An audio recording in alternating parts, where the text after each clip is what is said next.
Still do 7 NUFC Matters shows for free a week. But if you want to support the channel, there are a few ways of doing it.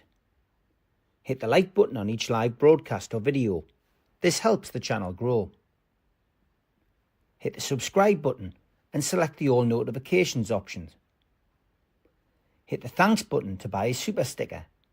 You can do this on the live chat too. You can also join our Patreon page or buy us a coffee at the link in all of our video descriptions below. We are also looking for sponsors.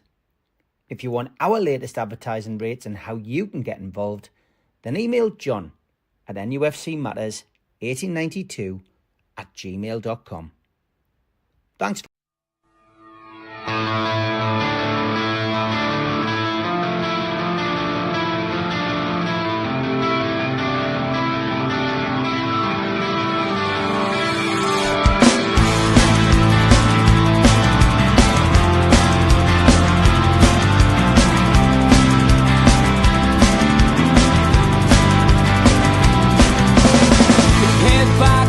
Critics attack. It feels like I've been talking to myself again.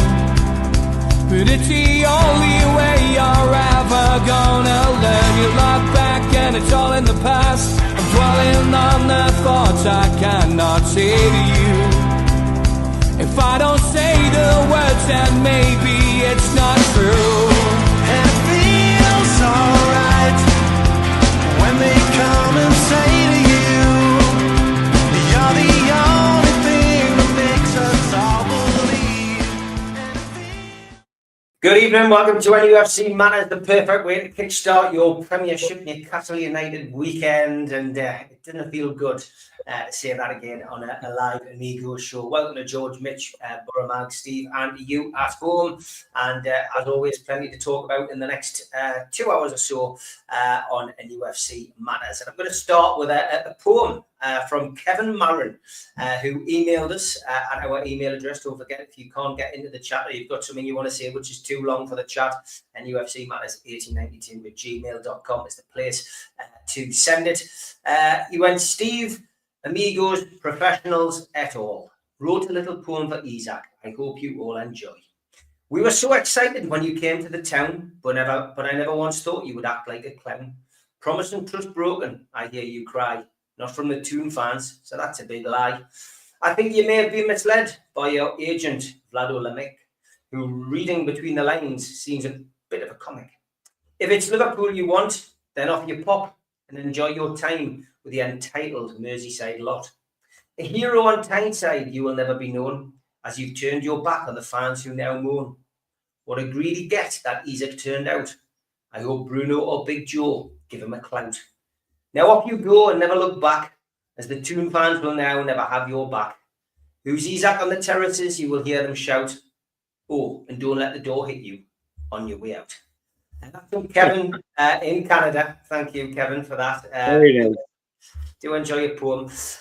Okay, the saga continues, and we haven't got long to go. There will be some people in the chat going, "Oh, can we not talk about something else? Give it a miss." Blah blah blah.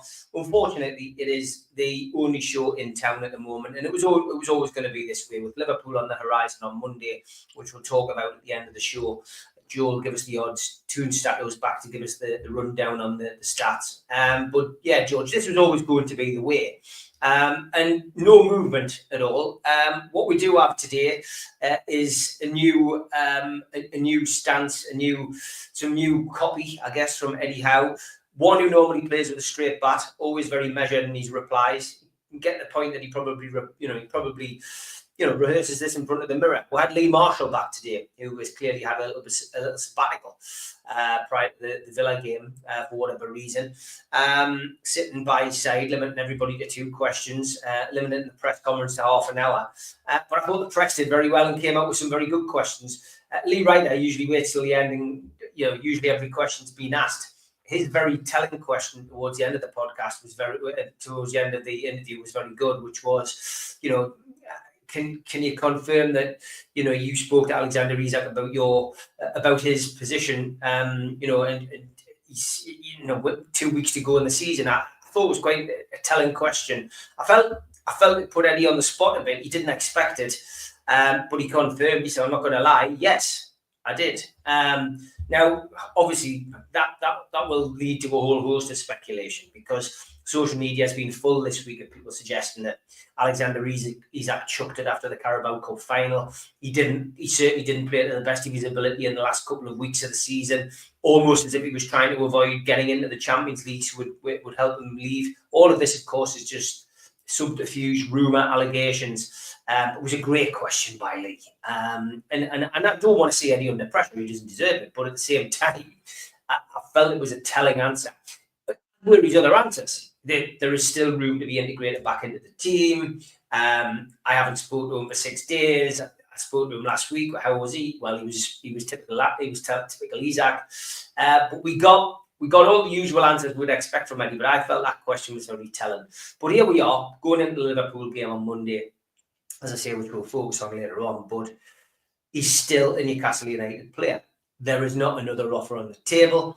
Newcastle United still haven't got a forward in, never mind the forward to replace Wilson, which the club keep telling us or Eddie keeps telling us is their main focus. Where the hell are we now, George? A week on since we last all sat together. Where are we? Are we in the same place? Have we moved further back? Have we moved further forward? Where are the club at the moment? Are we still just slap bang in the middle of the mess? No, we're not. We're not, because we've carried on in the window with Eddie at the helm, and Eddie's is it his cousin or his nephew, whoever it is, does the scouting. And if you look at the window now, we've had a good window. You know, we've nearly done all the things that we thought we wanted to do. The only thing that's missing is the centre forward, and that was never our choice. That was his choice. You know, and when people talk about speculation, I laughed when the people at after the Carabao Cup finals, when saw Isak and Van Dijk together, some lip readers are supposed to have seen him say, "I'll see you pre-season." Well, could that be right? It certainly bloody could. I've never seen something handled so badly by an individual as Isak. Every time he tries to get involved, or his agent tries to get involved, he makes it worse. But as regards making it worse for the club, I don't think we're any worse off now than we were before. And the sad thing for Isak is we don't need to sell him. We haven't got to sell him. And so, you know, I also, I mean, I don't know if you lads will remember, but for the last 3 or 4 games of the season, you know, I was like you, I was subscribing to the fact that he was carrying a groin injury and all this sort of thing to excuse his poor performances. But the reality is we wouldn't have missed him. If he was playing so poorly and going missing, we wouldn't really have missed him. His heart wasn't there anyway, even if his head was, and I doubt that now. So I don't think we're further back at all, Steve. I think if anything, with the new signings that's come in, and I keep going back to this, that I like it when we get surprises and, you know, people that we didn't surprise. I mean, you know, did Jacob Ramsey just come out of the atmosphere? I don't think it did. And watching the videos of them training with him involved with the squad at Long Benton has been a revelation, to be perfectly honest, absolute revelation. So, you know, there's good business. All right, the lad, the centre half from Italy, the German from Italy, wasn't entirely surprised, because we've talked about him before. But the fact that he came and he was so willing to come, there was never any shilly-shally, and it was offer made, offer accepted, up for medical, in the go. And that's the kind of things that I want, and as of other things that we've done as well. So I don't think we're further back. I think we've had a relatively good window. If we can solve this conundrum of centre forward, it could be a fantastic window. And as to regards its impact on the team, I would suggest that the performance at Villa, it's had a plus effect on the team, because they looked as much together as they ever were last year. And I don't think anything that's happening to Isak off the field is affecting what's happening in the dressing room. In fact, I don't think it sounds like he's got many friends in the dressing room now. There are little bits and pieces that still irk, though. And the biggest this week was, of all people, Michael Owen, and I say that name and have a spit. Goodness gracious. He tried the other night to defend Isak. Defend. And you can imagine the tripe. Well, if you didn't watch it, you can imagine the tripe he was coming out with. I know what it's like. I've been there, and all of that. And I thought, well, yeah, the only thing that you got away with was falsifying false pretenses. So you turned up at Newcastle pretending to be a bloody football and ended up helping to put we in the championship. Because that's what you did. That was how you very successfully did, and you did it by feigning injury to your big toe, to any other toe, and on your 6 fingers on your hands. If you did that as well to stop playing because you were injured, so you could get your next move. None of this is really. I've never washed over my head, but I couldn't take Michael Owen. I come close to putting the television off altogether when I heard him spouting. But that was it, I've been there, I've done that. It's all happened to me. Good God, you and your 100 million and God knows what. Yeah. So, that was the last bit that excited me in any way. Other than that, I don't think we're any worse off, Steve. In fact, I think we've gone forward. The signings that have come in have been good. They look like they're going to fit in. And I'm excited to see what Ramsey brings to the squad. Because he looks brilliant in the training videos from Long Benton, and we've got the new centre half who looks like a bit of a monster when he's you see him with the other players. So no, not worse off. I'm a happy bunny again at the moment. As I say, one problem to solve, and if he's got to sit on his backside for 6 months without pay, I hope, then that's so be it. That's the price we'll pay. Positivity from your dad, Mitch. Are you feeling positive this week? I do think a lot of things at the minute are still far more complicated than we could ever believe. And everybody still wants to paint the world as this non-zero sum. It's this or that. It's black or white. It's 1 or a 0. You're for this, and if you're for that, you must be against this. Everything in life is far more nuanced and subtle than that, and I think there's a lot more to come out. I find Eddie's answer being bent by a lot of people today about, I did have a conversation at the end of the last season. That conversation could have gone, hi boss, I'd like to leave. No, you can't. That's a conversation. That's a short one, albeit, but, and that's definitely oversimplifying it. But we're in this situation where everybody's grasping at straws now. Liverpool fans are grasping at straws. The bullshit we've had to put up with people saying he can cancel his contract come August the 20-something or what have you. It just absolute toss. And yet they're running with it and they're biting on it and they're putting it out as fact. And more out of sheer hope than anything else. There's still manipulation going on. It was very interesting. 2 tweets put out within 5 minutes of each other by Ben Jacobs and by Fabrizio, Romano. Both the tweets were very similar but not identical. But what they both also had, oddly, was a Swedish flag at the end of the tweet. Now, you can't tell me they've both suddenly decided, whilst tweeting at the same time, let's put a Swedish flag at the end of it as well. That'll look nice. That's copy-paste and put it out quickly. Got yous. You've dropped yourselves in it with that one. And again, where's that being fed from? Patently Isak's side. I understand Isak has nothing to do with his own Instagram account. That's his agent and his representatives. So those words patently aren't Alexander Isak's. And so that for me, and this is where we've let ourselves down by not having somebody in that role as director of football, by not having a CEO active and laying down the law. We've not had anybody to be able to get hold of and get a grip of that situation and have the conversations. And I think with those in the right place, we wouldn't have had half of the issues that we've had. Others have tried to say there's a rift in the camp, in the team. Some of the players support Isak's stance. Do you know what? In a squad of the size of ours, you are going to get differences of opinion. And there are going to be some players who feel closer to Isak than others. But the public face, the very public face, is one of unity and solidarity.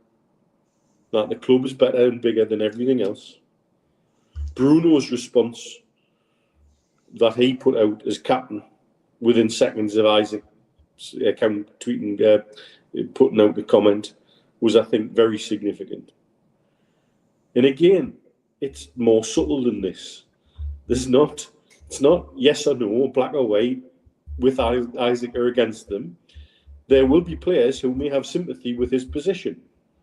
But those players haven't down tools. Those players are training as normal and playing as normal and are part of the group, because that's what sensible adults and colleagues do when they fight for each other. What has gone on with Alexander Isak is scandalous in many ways.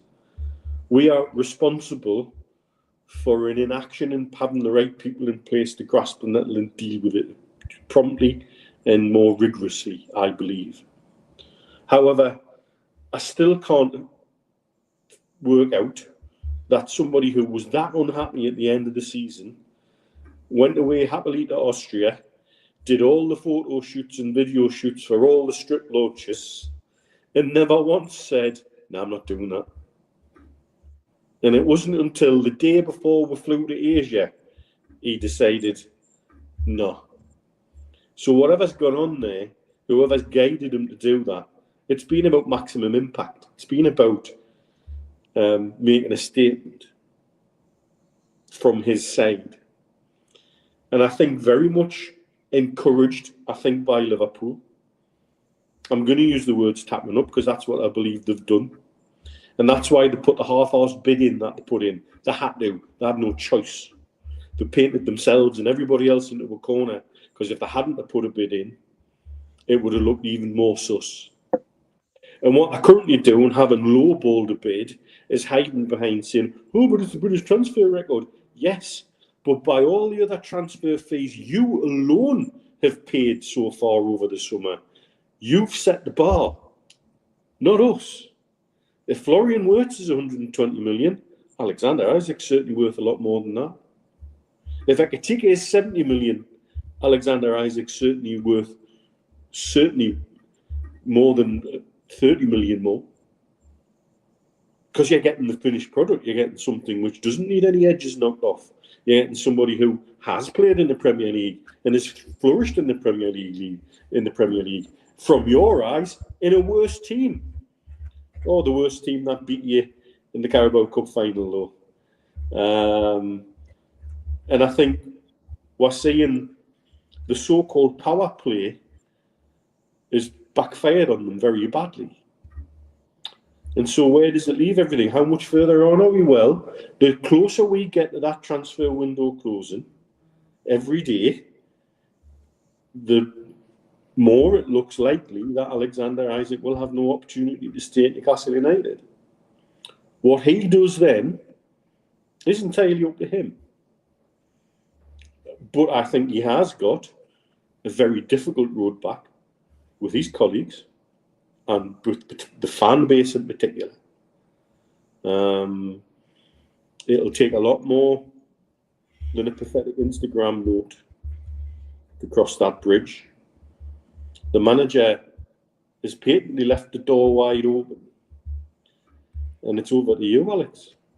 Because if people don't match our bid, you have no strength with 3 years left on your contract to force anything through. And we've proven where a player can sit out from the first team for a year nearly and come back looking probably better than ever in terms of Tonali. The difference being, though, when Tonali was banned, he was in at work every day, busting his ass, working to become better, playing with his teammates, involved with the group. And we benefited from that last season when he returned. Your pathway is very clear, Alex. It's your choice, mate. Interesting stuff. We did get an email, quite a short one from Gary. He just says the media seem to be pushing a narrative at the minute of getting Isak reintegrated back into the first team. I believe this is because it will give them more ammunition to slander our club with stories of unrest and battles on the training ground. How the hell do we integrate a player who quite clearly doesn't want to be there? And for the last 6 games of the season, looked like he didn't want to know. Refuses to train, refused to go on a pre-season tour, refused to help his teammates, especially last Saturday at Villa by going on strike. You need players on that pitch giving 100% for everybody, teammates, the manager, the fans. Imagine if he does come back in. Looks like he couldn't give a damn on the pitch if he's called upon. Surely this would just cause so much more damage to what has been damage limitation from this player. I can't see any way, even if he's not sold, for him to come back in. I just hope we can get 2 replacements in and get shot and good riddance. That's from Gary Moffat, Mitch. I'd just say Joe Linton puts him in orbit the first chance he gets to challenge him in a 5-a-side game, and I think that'll be done with the players. Okay, interesting stuff. It's one which is going to create debate. Joe, I'll come to you next. Ian Robson sent an email. I'll give you this one. He says, Steve, I apologise for sending an email, but there isn't enough space in the comments on YouTube. First of all, can I just say it'll be great to have Malcolm back, and it was. He was back on Wednesday night, so if you haven't seen it, watch it. I'd like to put this scenario to both our professionals and Amigo experts, given their thoughts on the Isak situation. I firmly believe that Isak was tapped up by Liverpool at the Carabao Cup final. The long and protracted conversation with Van Dijk on the pitch at Wembley was a precursor to that approach, in my view. I'm also convinced that Isak's drop-off in form for the remainder of the season was deliberate and calculated strategy, rather than any niggling injury which was mooted in order to provide an ideal scenario to facilitate the move. What better reason for justifying that move than Newcastle failing to achieve Champions League? Had that situation occurred, the hankering for the move would have been more plausible and, although disappointing from our point of view, probably understandable, and furthermore, without the need of all the shenanigans we have seen played out by the player himself on social media. Whilst I have no doubt that currently there is a greater chance of titles and silverware with Liverpool, I am convinced this is all about money, and the fans' chant at the aftermath of the Villa game was right to the point, pure greed by both player and his advisors, in my opinion.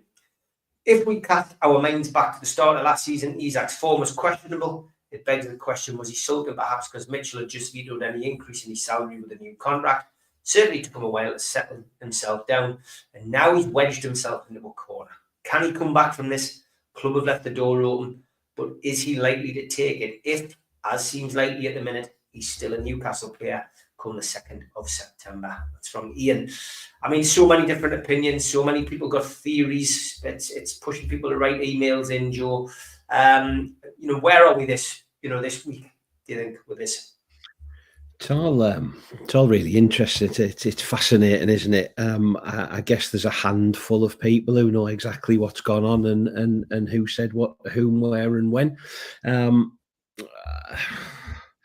I thought he'd have been gone by now. I genuinely thought he'd have been a Liverpool player by now, game on Monday night or no game.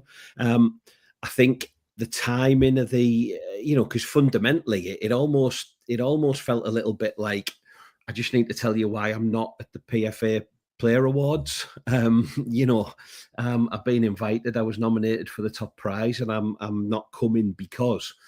And then I read the statement, and the more and more you read it, it almost felt a little bit like you need to put the spade down, because he just felt like it was digging and digging and digging. And to get to the jackpot statements around, promises have been made and change is good for everybody and all that. And I was thinking, well, he's gone then. We're never going to see him again. And I think it was about 10 to midnight, I think. And the phone kind of popped up again and said, Newcastle United have released a statement. And it felt a little bit like, thanks for that, Alex. Really appreciate it. I'm sorry to have to do this, but you're going nowhere, son, and we'll see you at training tomorrow. So was that then the end of it?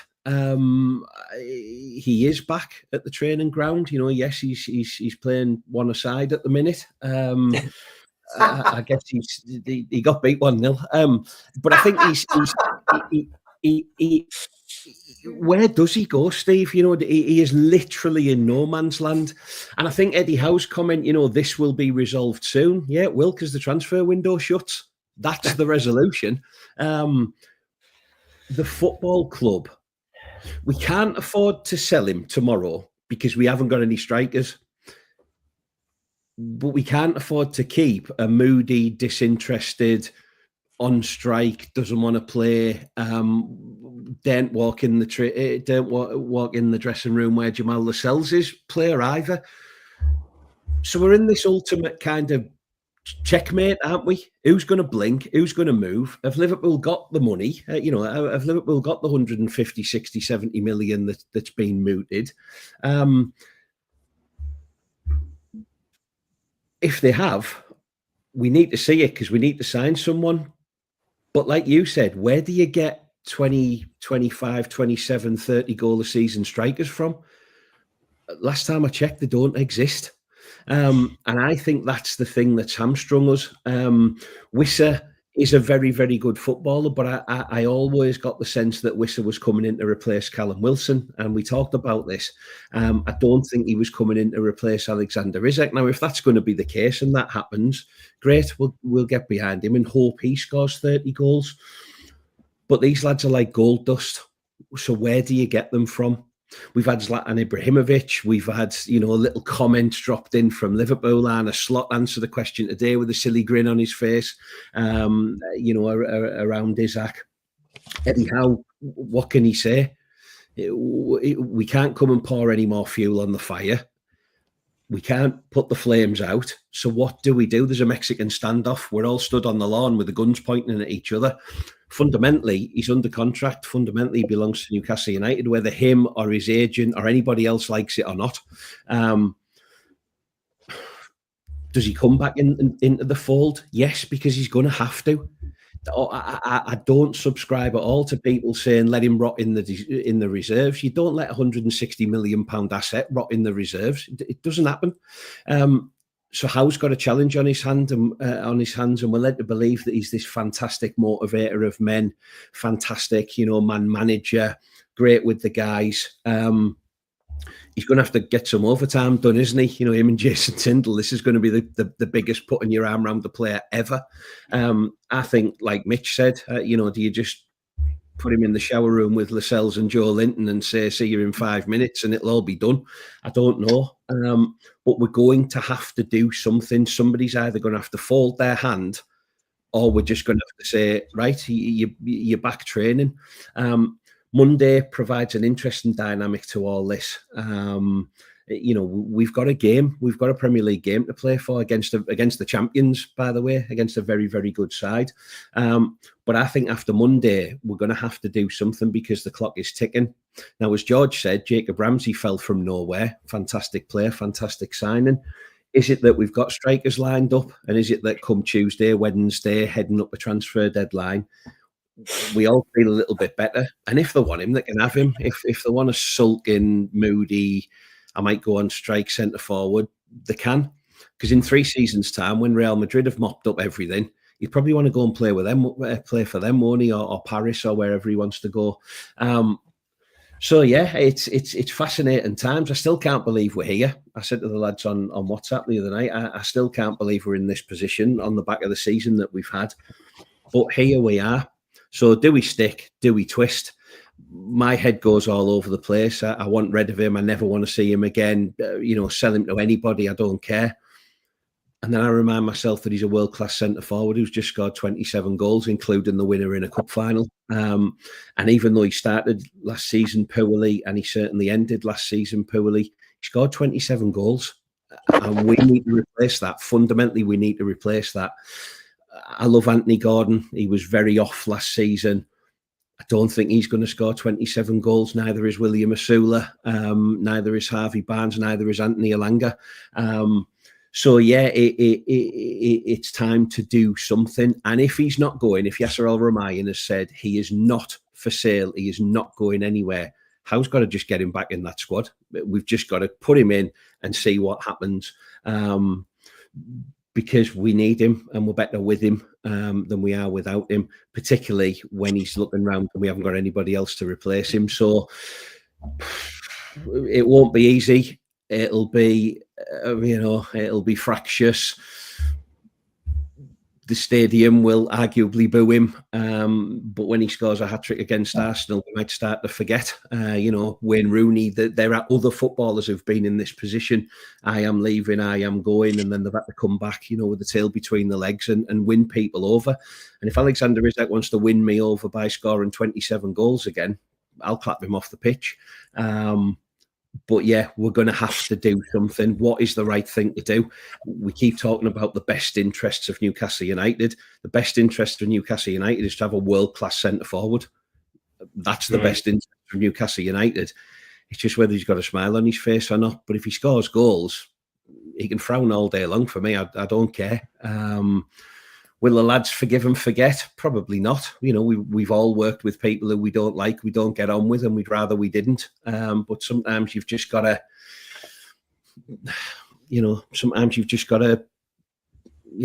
get on with it. You can't choose your workmates, and this will be the situation. So, big message to send out to footballers in general. Big message to send out to Sandro Tonali if he decides next summer he wants to go, and all I have to do is not go to the Asia tour, and this is what happens. We've made a stand. Yasser Al-Rumayyan said no, so you better get back in the squad, son. Yeah, we always accept comments on this platform from anybody. We're definitely a YouTube channel for over 40s. People who've been there, done it, got the T-shirt, and from people who disagree with us on a regular basis. We do know the club watches this channel as well as the other podcasts, I'm sure. But this one is an interesting comment, lads, in the chat before I come to Steve. Any discussion that broadcasts only one-sided story is not credible. Trying to get the other side as well by inviting people who have different opinions than the bias being propagated. Interesting. Are agents of footballers watching the show tonight? One would think so when you read something like that, chaps. If you want to come on, by all means. We'll send you the link. But as a Newcastle United fan who has supported the club through thick and thin, it has to be said, since 1984, I will certainly say what I want to say about my football club if I think it is being slighted in any way, shape or form. And it is being slighted by an overpaid prima donna at the moment who needs to get his arse in gear and get himself sorted out. That's what I'll say to you beyond all. Thank you for joining in the chat. Steve. Hi, guys. It's been quite a week, hasn't it? Great job at Murrayfield last night with the ACDC, by the way. Oh, Steve. thanks very much. No problem. Alan McKenzie's got an awful lot to answer for. Everybody thinks he looks like Angus Young from ACDC. God, unbelievable. But no, there he is. That's right. There you go, Steve. Steve Hasty. Love it. Somebody said we've never been in the same room together. We have. We're in the same room together in 1978 in the Mayfair and other events at the Mayfair as well. So I'm not having that. Anyway, back to football. Let's get this into perspective. I think we're being taken advantage of, first of all. I think other clubs have taken advantage of us as a football club since the end of last season. And that covers not only the Alexander Isak situation, but our transfer situation. I think they have taken advantage of the lack of a sporting director. And that's a sporting director with his finger on the pulse, by the way. I think that's affected us, the fact that we haven't had one. I think that Mitchell's departure has certainly stifled us. I think it left us on the back foot. I don't know whether he left with his list of targets. I don't know whether he rang up all these targets and said, don't bother coming, or what happened. But agents have certainly taken advantage of the situation. There's no question about that. And perhaps have taken advantage of our naivety when we've gone into discussions with certain players. And you have to look at the players that we've targeted. And we've been led to believe for years now that when we target a player, we've been watching him for 3 seasons. We've been watching him for 2 seasons. He's been on a list. He's been on a target list that Steve Nixon has, which is phenomenal. It's one of the best lists that you'll ever come across. It's he's scanned the world and he's got all the data on all these players. So when we eventually come to decide the player that on the list that we're going to go for, is that it? Do we just like make a phone call and say, do you fancy coming? Or is there work done behind the scenes for months and months and months? In which case, when you do make the offer, as is led to believe happens at lots of other football clubs, you know that it's signed, sealed and delivered. And it appears that Newcastle United this time round have made offer after offer after offer and either been knocked back or led down a garden path or completely had the carpet pulled from under them by other football clubs who have decided either that their player is on their list as well and would he rather come to us. In the case of Liverpool, where they've offered less money and worse terms, allegedly, according to some of the press.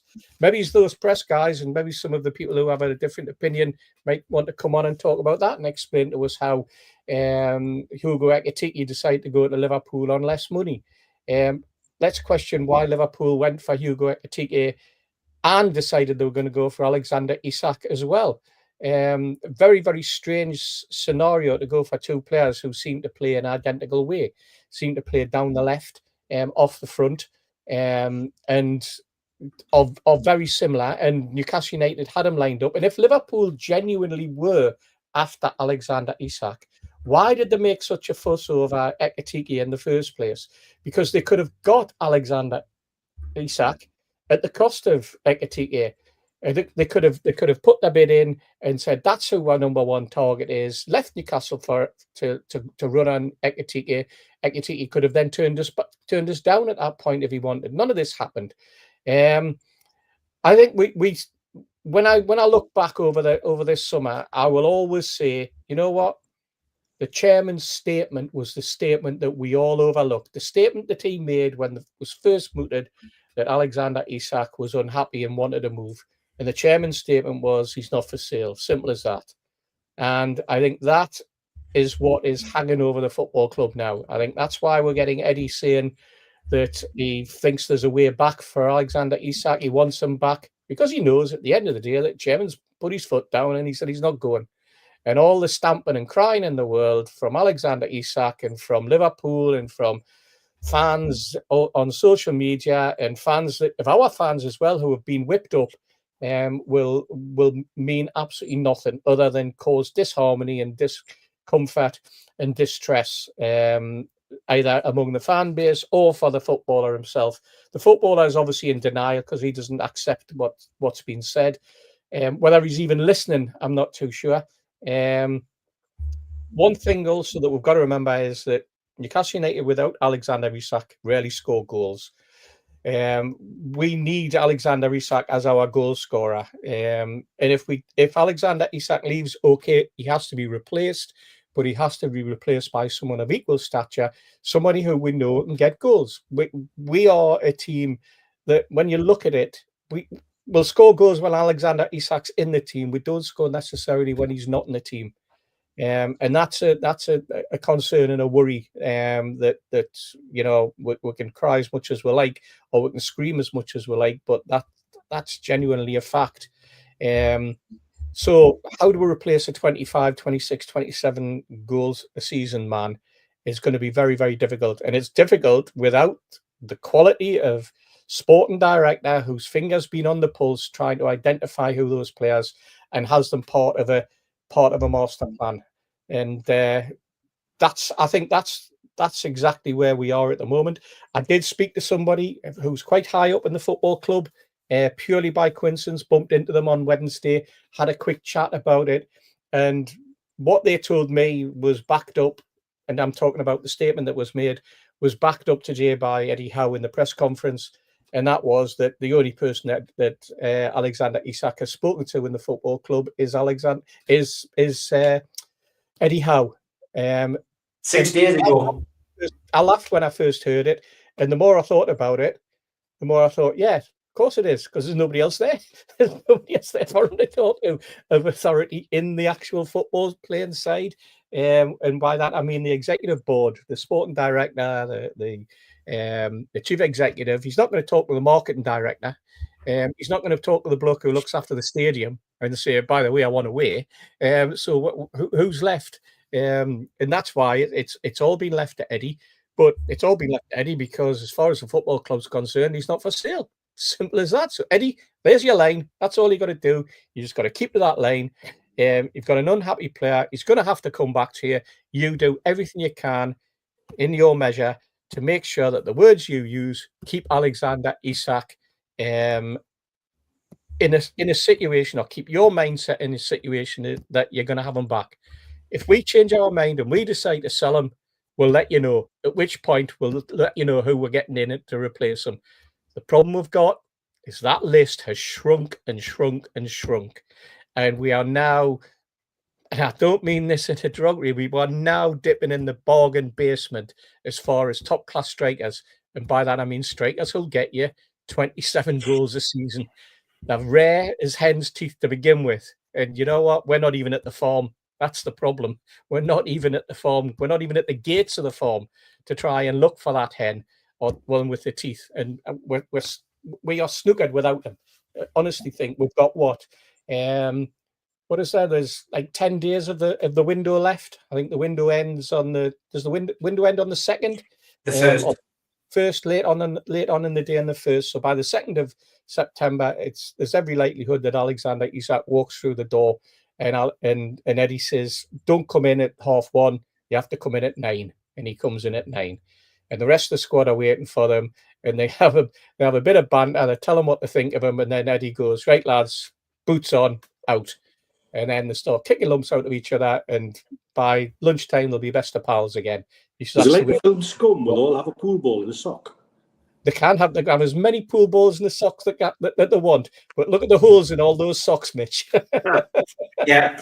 Big Joe in the chat. I think you've misread what somebody said earlier. He says he thinks somebody's mentioned about injuring a player. I think what somebody said was, what would happen if Ekatike got injured? How much would Isak be worth then? It's a fair question, to be honest, Joe. And to be honest, you've tuned into the right podcast because we don't get involved in all that kind of banter, Joe. We're quite talented on here. I think I have seen across social media this week that a number of Liverpool fans saying, we should play our reserves. They're frightened about what's going to happen on the pitch on Monday night. But there's lines you don't cross and there's things you don't wish for. I want to see a hard game and a hard-fought game. Got to play the game, not the atmosphere. Because the atmosphere will be white hot on a bank holiday. Absolutely, the atmosphere will be white hot. And that usually works for at St James's Park, but it can work against it. We've got a referee who's obviously going to be expecting it. He may come in with a preset mindset. First challenge, yellow card. That could knock the game after 2 minutes with somebody sat in a yellow and then waiting for another challenge to come. And I think also, though, I think a lot of the Liverpool fans are genuinely not aware about the political stuff happening above football. Between PIF, between FSG and Redbird Capital and all the political sporting moves being made with golf, with FIFA, with the World Club Cup, with so much else. And I genuinely think that's why the chairman in particular's response has been so robust so early and so flat. He's not leaving. And it's you're right. On Monday night, I'm sure we'll talk about this in a bit. We've got to play the game and play it right, but not play the atmosphere to an extent, because the atmosphere is going to be past electric. Vicious. It is going to be vicious. It will be. Isak will get the lickings of a dog on Monday. There's no doubt about it. I laughed when somebody said, it was one of these people on Sky who said, oh yeah, the home crowd will be different to the away crowd. After they completely deliberately misinterpreted what was said, what the fans had said at the Villa game. But it'll be more vicious, believe you me, on Monday. Isak will get the lickings of a dog, if that means so. I said on Twitter, 10 days ago now, this is going to be a bear pit. It was obvious it was going to end up that way because we knew that nothing would change. Nothing would change. This will be like a derby game. This will be like a derby game. This will be like Newcastle versus Sunderland at St James's Park. Yes, and Liverpool are walking into something that they're a top class team and they're going to have to cope with it. But what we've ended up with a social media war that seems to have stretched the whole envelope into all of a sudden we're going out with machine guns and we're going out with machetes and we're chopping them to bits, and that Alexander Isak is supplemental to the fact that we've got Joe Linton there who's not just a warrior, but they're making him out as like some sort of mass murderer. The number of videos I've seen of Joe Linton, I think they've found every single incident that Joe Linton's ever been involved in, every off the ball incident, every kick, every loose tackle that he's ever put in, and they're going. They've been asking the Arsenal fans for all their clips. They've been asking the Arsenal fans for all their clips. Well, yeah, it's that. Yeah. Wasn't there a video this week that entitled "The Boys from Brazil," and it was all about Joe Linton and Bruno, and it was all just a video of all the bad tackles throughout the season. Actually, Steve, it's going to be worse than the derby game. It's going to be the derby game with teeth. I mean, even I'm thinking of taking a bloody rattle to throw rather than rattle. We've got to remember, we've got a team of professional footballers. They're going to go out there. They want to win. They know that the game's 90 minutes long, and they know that Alexander Isak's not on the pitch.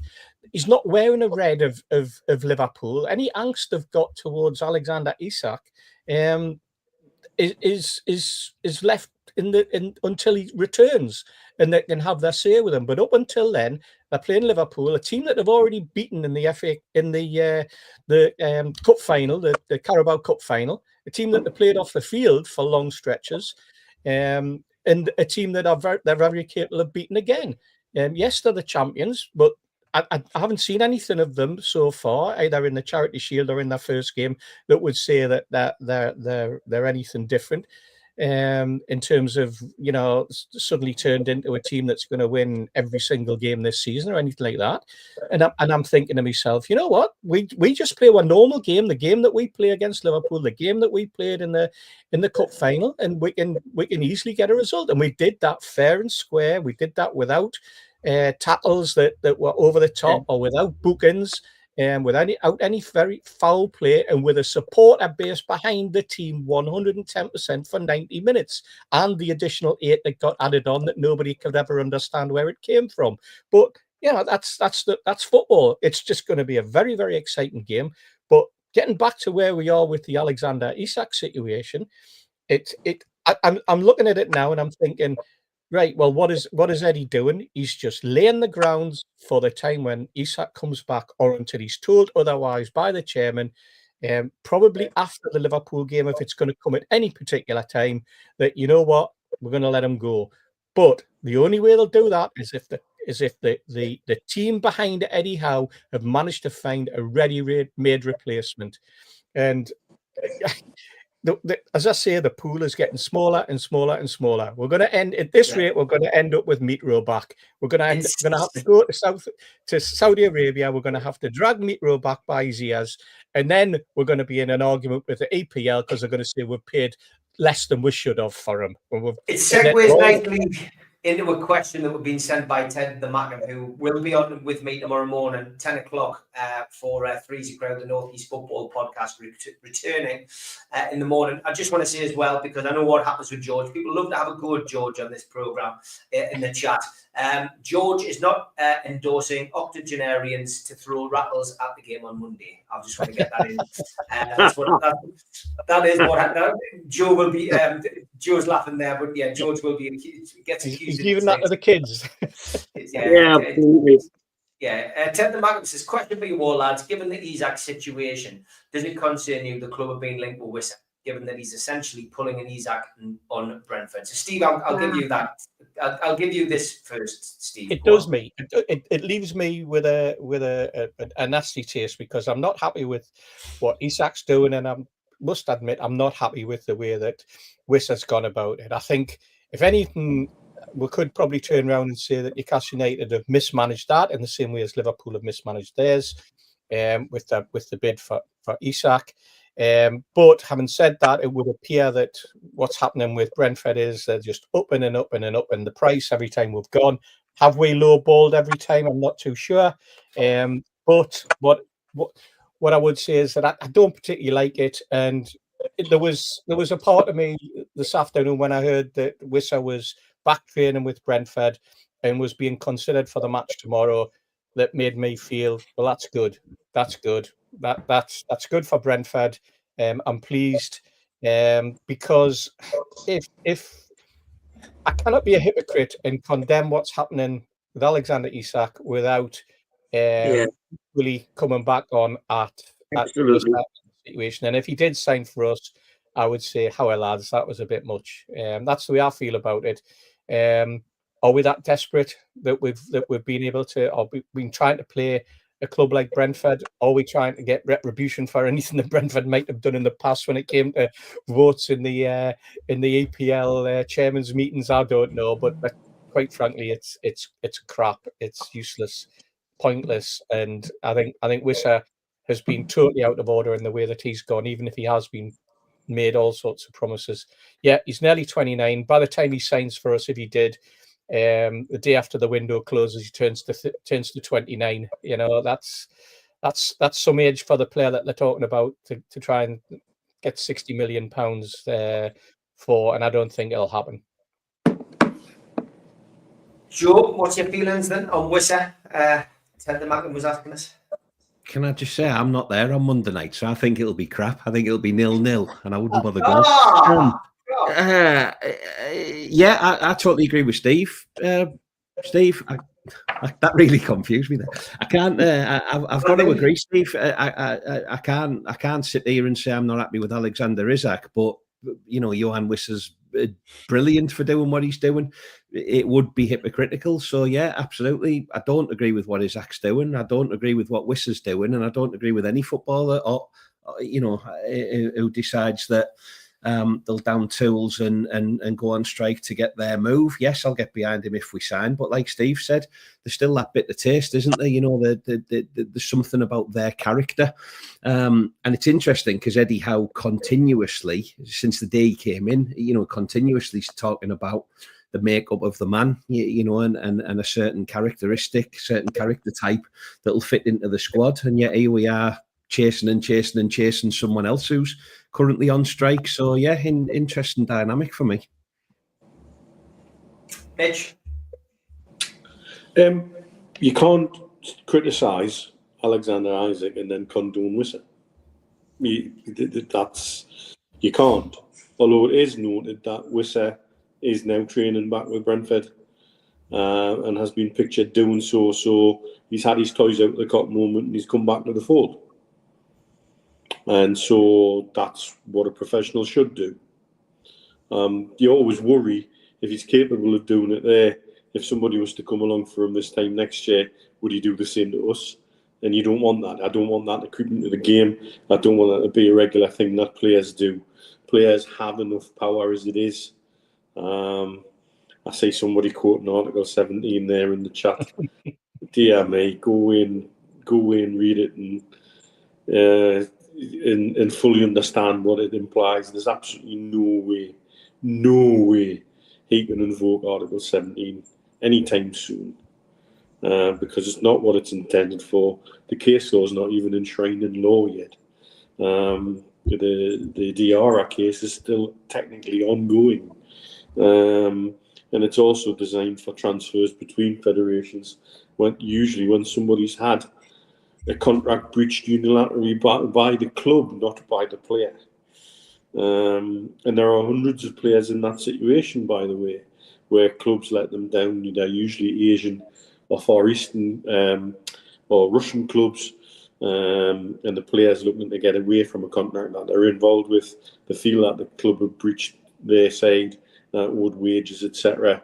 But then when they try and make a move to another club, the club says, well, no, we've got your registration, sunshine, and you can't go and do that. And so it's to stop cases like that. It's not to allow prima donnas who've thrown their toys out of the cot to buy themselves out of their contract. It's not how it will work. And even if you wanted to try and apply it, your PIF will tie him up in the court for years. And by the time he's done, even if he wins, his career will be a thing of the past. So anybody hoping for that has drank the Kool-Aid big time and needs to just stop it. Just stop it, because it's not going to happen. Anybody with half a brain in football law so far has said, yeah, great idea in theory, but it ain't going to happen.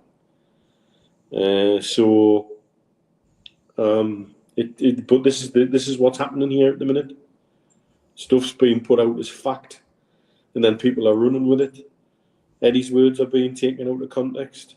Oh, well, the club did know. Well, did they? Did they not? It's not actually said. Nobody's actually said that he came to me and he said this, this, and this, and we might never know. Anything's without the full facts is supposition. And at the minute, because there's so much of an empty void, those voids are being filled with quite a lot of bullshit, really. And it's difficult as a fan to ignore it all. You know, I keep going on about trying to ignore the white noise, but it's really, really very difficult. And I can understand why fans bite on it. I can understand why Liverpool fans bite on it, because they're desperate for the move to happen. They're desperate to see something that gives them a glimmer of hope, and they'll start grasping at straws. And I hope the hell most of them, the straws they want to grasp at, on the Poundland Doro O'Brien spouting the shite from his mum's basement. You know, a lot of Liverpool supporters I know who are overseas Liverpool supporters are far better than that, thankfully. But there's so much rubbish out there, and it gets to everybody. We've got this 24/7 news, Sky going down this fanalist route.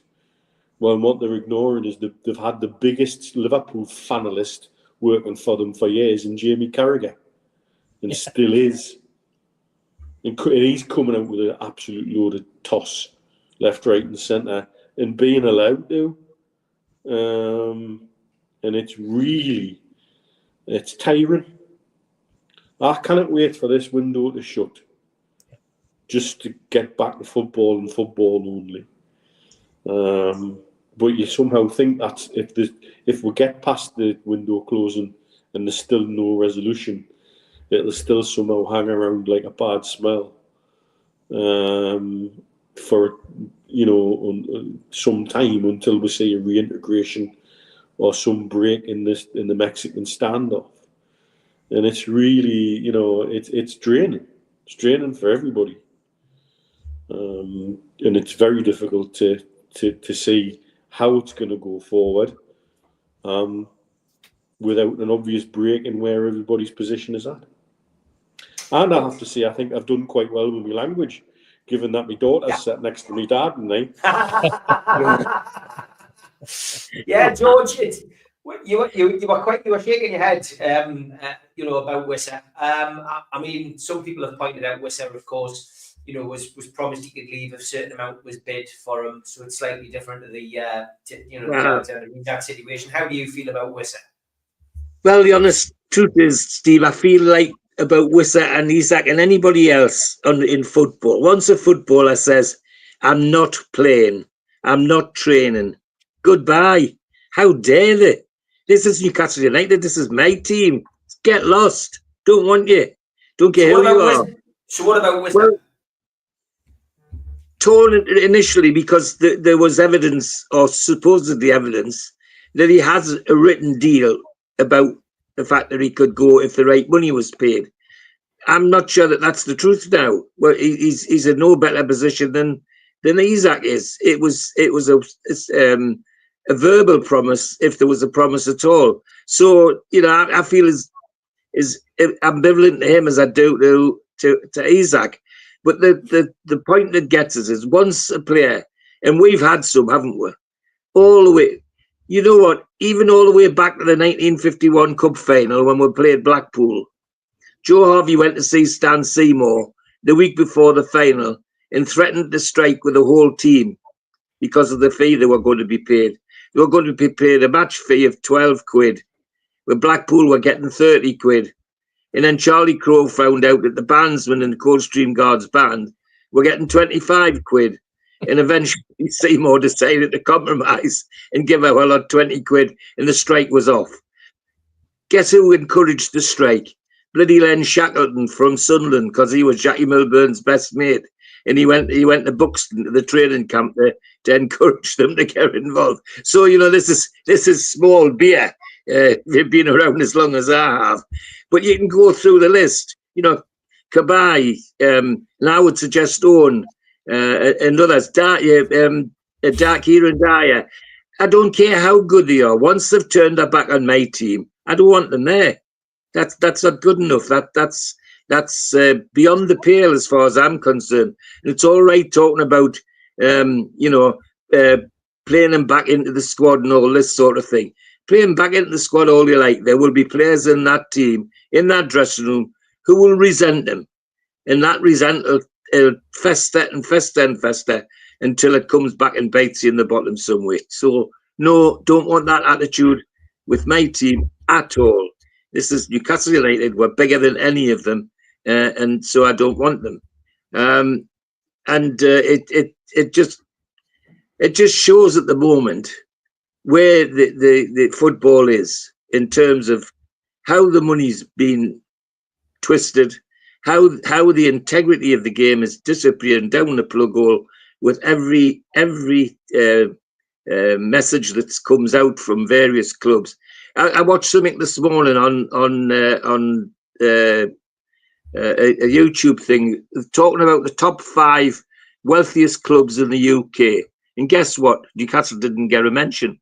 We weren't in the top 5. Who were the top? Manchester United. Manchester United, who last week were just announced that they're 2 bloody billion in the red. So how can they be the richest club in the Premiership? No, the whole thing is about the direction football's going, which I find very tragic. What I want to happen is that Newcastle United will rise above it, and our chairman dug his heels in and said, he's not going. Yippee, something positive. The other thing I liked was the brief discussion about the stadium as well. Because I think I've said to you lads for a while, I don't think the hold-ups in Newcastle at all. I think the hold-ups in Saudi Arabia. They're deciding how big they wanted to be because they want to be the best. That's the way I think it is. And he gave a hint of that while he's been here. So, integrating them back in, I think Eddie Howe, with all his genius, will never get rid of that resentment from some people. People who look at all the rubbish that Gordon's had to put up with for the last couple of years about he's going to Liverpool, he's going to do this, he's going to do that, and then all the trite that he got off the England manager in the European things. And he put up with all of that and still come out and says one thing: I just want to play. He doesn't care whether it's right wing, left wing, centre forward. He just wants to play. Well, I want 11 like that, if I can get it. So there you are. Sorry, it's a bit long, but I feel very passionate about that. Once the down tools, goodbye. I tell you what, Steve, to give you an idea of how big this game is, the number of foreign TV crews who are already in town, they're already scrambling around trying to interview fans, trying to get opinion. Swedish TV companies that I want to speak to fans about Alexander Isak and the whole Isak situation. It's fascinating, and it shows the pull of football. It shows the pull of Newcastle United, the pull of Liverpool, and I think this is probably going to be one of Sky's biggest games. In terms of viewing, I think the international viewing figures will be through the roof, and it shows you that the power that football has, the power that something like an Alexander Isak situation and the build up that it's brought. So all eyes are on Tyneside on Monday night. And that's why it has to be a bear pit. That's why we have to do it in a controlled manner.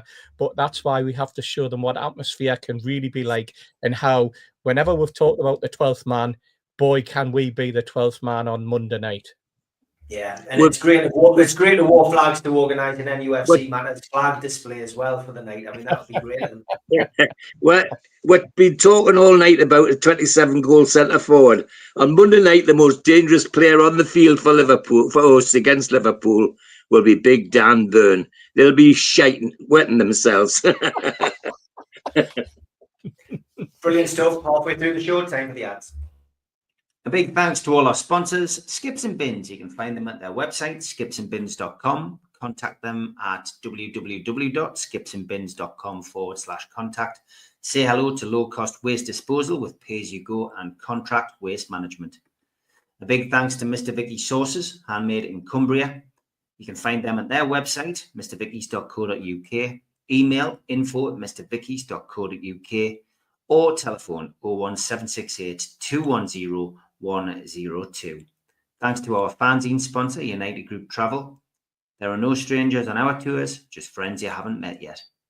2-crew driver and courier, local family company, 3-star plus quality hotels and no interchanges.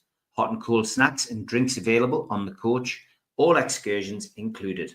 Their website, unitedgrouptravel.com. Email beverly.ugtl@gmail.com. Telephone 01670 632 460 or 0791 666 4174. Just £30 per person deposit. Thanks to Media Arts for all the help with the technical side of things. And if you like listening to us as a podcast, you can go to Sports Social Podcast Network or to iTunes, Spotify, or other podcast providers. If you want to support the show, then hit the subscribe button. It's free. We do 7 shows a week. Hit the little thumb up under the video, which is the like button, or click share to share to your social media. You can also join the channel on YouTube by hitting the join button for as little as $1.99 a month. If you want to become an NUFC Matters member, you can go to nufcmatters.co.uk. It's a £25 one-off fee. You get your pen, you get your badge, key ring, you get your beer mat and your fridge magnet and your membership card, nufcmatters.co.uk for that. And we have an event early next year, 13th of February 2026, an evening with Beardsley, Waddle and Gascoigne takes place at the Tyne Theatre and Opera House. To buy your tickets for that event, go to the box office 0191 243 1171 or Tyne Theatre and Opera House.uk. And don't forget, the fanzine for this season is up for grabs now. The link is at the top of the chat, pinned. Please get your orders in before the 31st of August, so we've got a good idea of how many we need to print. All proceeds from this fanzine going to Age UK North Tyneside Dementia. And the 4 issues are £25, and that does include your postage for all 4 issues. So go to nufcmatters.co.uk and order yours today. Hopefully we'll be able to sign a check off and send a nice little amount to Dementia again this year. Okay, time to lighten the mood a little bit for 10 minutes or so with Tweet of the Week. Please, if you are easily offended, switch off now or get yourself to the kitchen and make yourself a brew or get a tinny out of the fridge.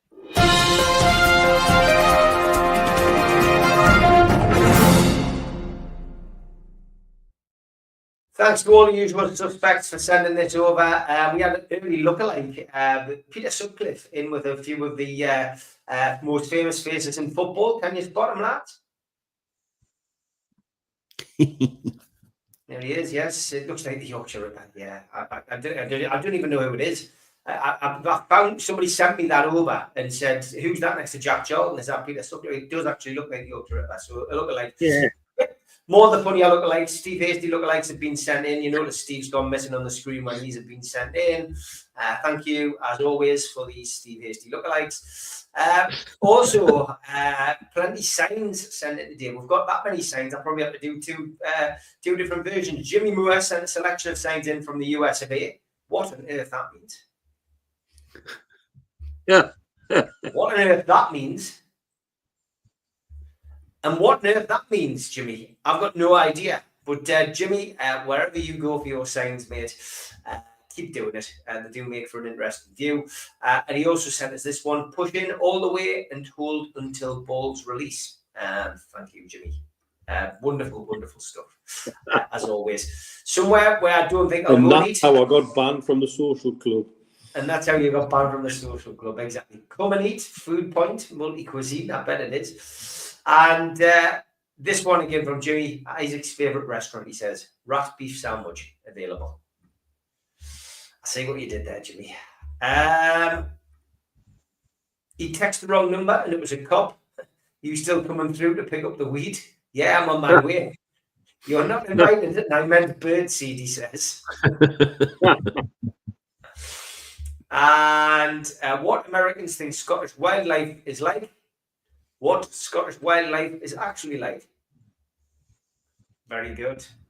Yes, plenty of seagulls in Scotland.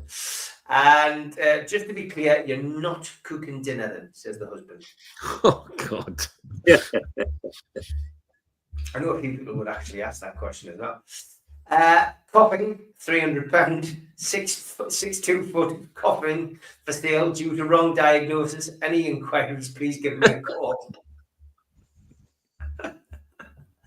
Oh, God. Excuse me, what?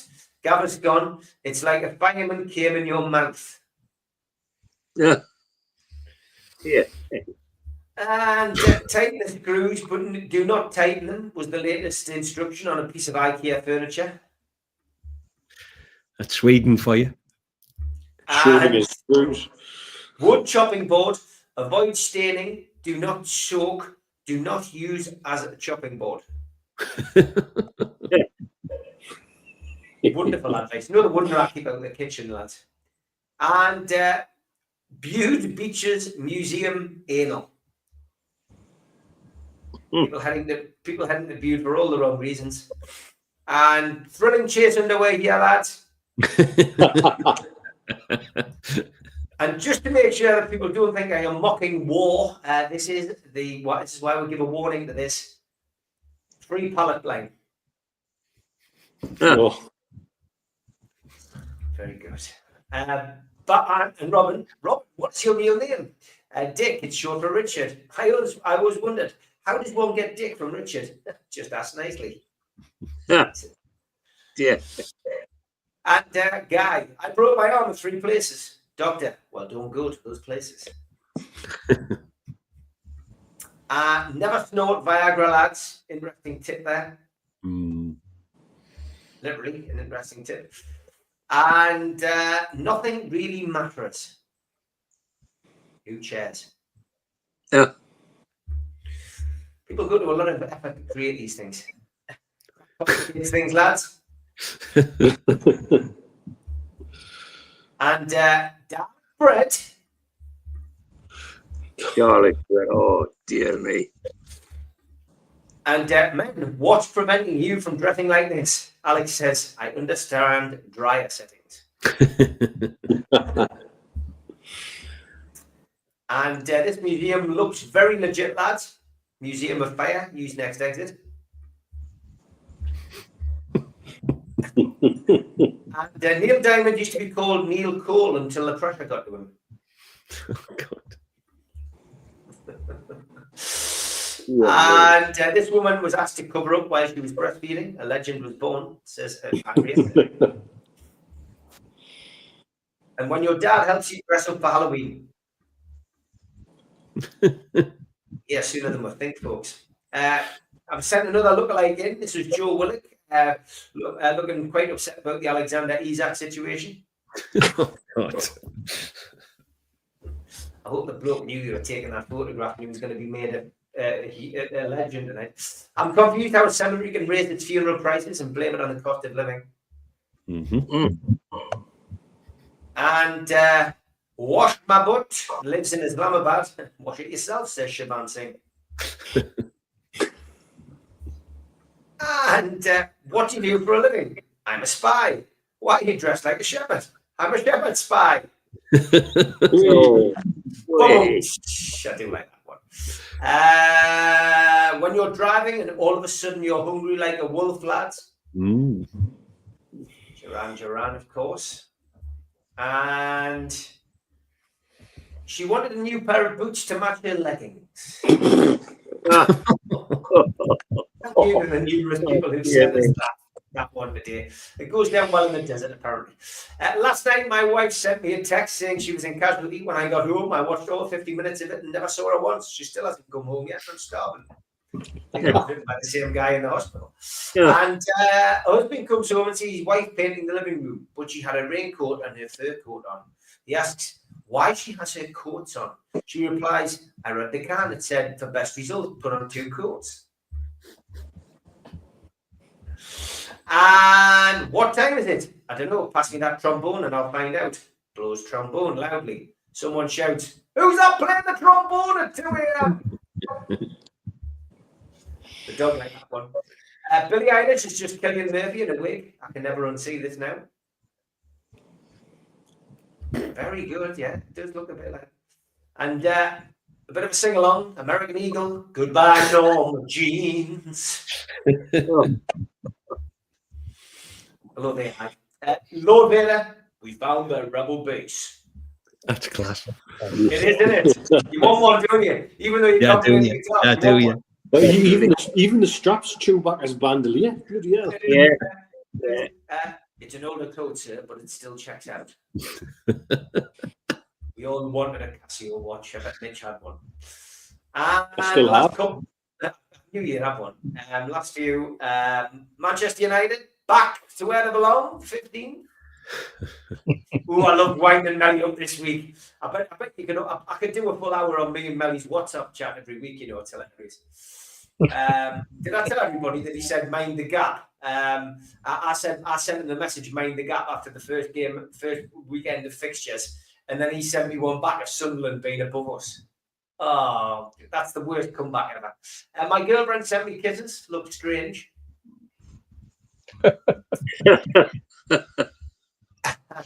Swiss Army wife. Very good. I like that. And last few. You all paint your eyebrows, so don't tell me nothing, says this guy.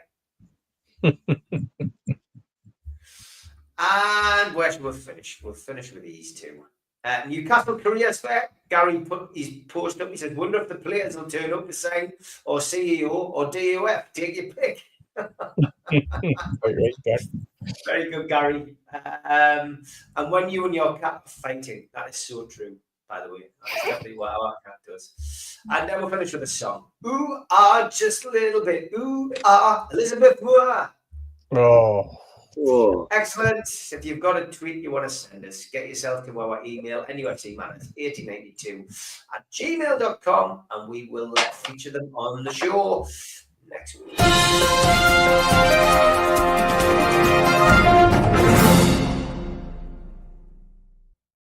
Denise says leggings. Tweet. Wow. And Andy says he bought Waterstones boots. You got the right home. There we go. And little FB says, what does a naval architect think of Rule 13 that states 1 meter or 1 yard distance between sections of the wall, George? Classic. So pass yourself tonight, Steve. A tweet of the week. That's what the bloke that designed the Titanic should have thought of. 1 meter between the bulkheads. Fantastic. Okay, we've had so many people send emails in, so many people, and the emails that we've had in have been they really have been fantastic. One by Martin Bailey. I promise I'll read it out for the professionals on Sunday. We've just had one from Teldick who said the Celtic Six are in a spending frenzy in preparation of a relaunch of the Super League in September 2026. Be aware, says Terry, and thank you for that. Terry, because we did have another little question from Paul Bruce today. And he said, given the unfairness in the Premier League, which is purposely designed to favour the cartel clubs to spend freely and offer higher wages, it would be great if the rest of the Premier League teams broke away from the 6 clubs who proposed the Super League and maybe join the Football League and have 2 championship divisions. This would leave Richard Masters and the Celtic Six to play each other every week and try and outspend each other. TV money would be non-existent for such a setup. Is it just a pipe dream, says Paul Bruce? What's your feelings on that, George? Well, I can feel, I've felt for a while that there's a cataclysm coming over the Premiership and the way it's run and all the things that go on. And as I said earlier on, just looking at the debt of the so-called top six is just obscene, absolutely obscene. So I think it's time that the other clubs did get together and say, well, right, let's have a go at this. Let's see if we can vote something through. And I've got to say, with our chairman and the things that he's been involved in and the company's been involved in, like sorting out the golf, by sorting out the boxing, like sorting out Grand Prix racing, all of those things, I can't believe that they're not quietly looking at how things are going, because it must be getting right up their nose watching what's going on in the name of football, and yet you know, they're on the outside looking in for no fault of their own. And as I said, to see that thing this morning talking about the top 5 clubs in the UK, valued clubs in the UK, to see Manchester United at the top, that could have been sick. We didn't even get a mention. And you know, the Glazers may be wealthy, but they're nowhere near as wealthy as Piff. So it's absolute tripe. But as I said, if they decide to do something about it, our owners do, we've got the right people in the right place with the right sort of lawyers. And I'd like to would like to see them have a go at trying to sort it out. If a new European League is mooted, it would be a nice threat to the others to say, well, all right, yous go and we'll look after football in the UK again. However, television being where it is, I'm not sure that television would walk away. Do you know that? I think they would pay to watch the top 6 knocking spots off each other every other week. I don't think it would be as simple as them walking away from that. So it would have to be thought out very, very carefully. But my saving grace is, I think we've got the right people at our club to sort it out if we have to sort it out. Interesting email that, Mitch. I mean, we've been speaking behind the scenes about Super Leagues and stuff, you know, since the last failed attempt, but it's never far from our chat. We often feel that it would be something that they would try again at some point. And if 14 clubs decided, right, you can all bugger off and do what you want, we're going back to join the Football League, all that would do was then give those 6 clubs leverage to go to Real Madrid and Barcelona and say, Super League, we're in. Yeah. And it would hasten that along. That would then put us in a really difficult situation, because there's absolutely no doubt in my mind there's no Super League without us because of the Saudi money. The only way they could get Saudi money involved with it would be to ask us to join, be it nicely or be it not nicely. Either way, we would have a decision to make. And this is one of the problems that me and Steve encountered over years, particularly during COVID, when we were regularly in discussion with people at the Football League and on the outskirts of the Premier League, but in the Football League in particular, when we were regularly speaking to people in interesting situations and positions there. And it was proven time and time again, when it comes to acting in the greater good, when it comes to acting in the greater good of football and the greater interest of the game, clubs will always revert to type and look after themselves, that there would always be somebody who would break away. And I'll give you a great example that I've mentioned before. One interesting workaround that the Championship clubs had for getting rid of debt during COVID was that all Championship teams would go bust together at once and then form a new company and agree not to poach each other's players, so that everybody could start again with the same squads, but they'd managed to make all the debt go away. And that was a serious conversation held by 10 of the Championship clubs. And why didn't it happen? Because they knew somebody wouldn't do it, declare themselves champions, poach most of the players, and get themselves off to the Premier League and stick 2 fingers up to everybody else. And one of them even named the club. That would do it.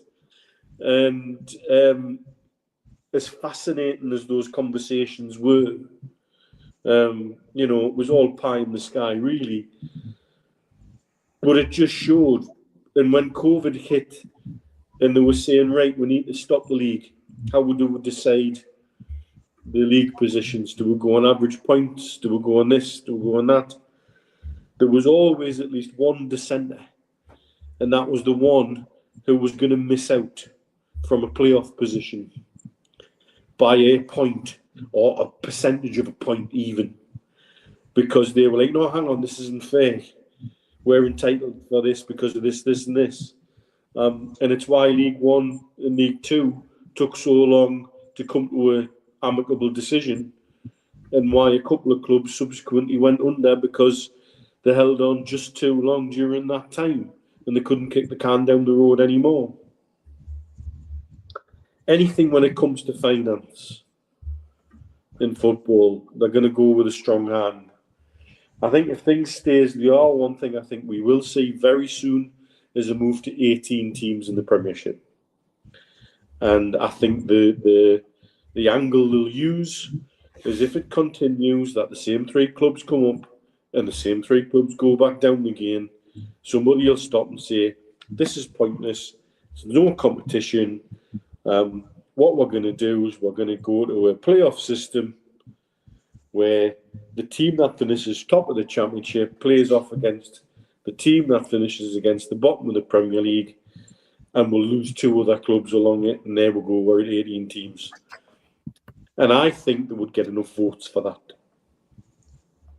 I really do. Because I think there's now, 14 teams with American interest ownership in some way, shape or form there. I think that would get enough votes to carry anything through if they wanted to.